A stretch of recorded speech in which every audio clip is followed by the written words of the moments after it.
কোরআন কারীমের এক আয়াতে আল্লাহ তাআলা বলছেন, হুয়াল্লাযী খালাকা লাকুম মা ফিল আরদি জামিআ। রব্বুল আলামিন বলেন, তিনি তোমার মালিক আল্লাহ, যিনি তোমার জন্য এই পৃথিবীতে যা কিছু আছে সব কিছু সৃষ্টি করেছেন। সুবহানাল্লাহ।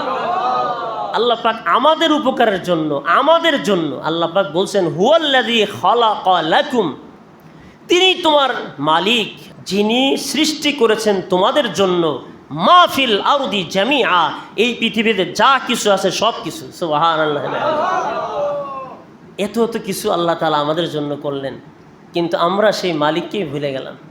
এই জন্য আল্লাহ তাআলা বড় আফসোসের সাথে বলতেছেন, কাল্লা, আমার বান্দা বান্দিরা, কখনো তোমাদের জন্য এটা সমীচীন নয়, উচিত নয়, ঠিক নয়। কি করতেছো তোমরা?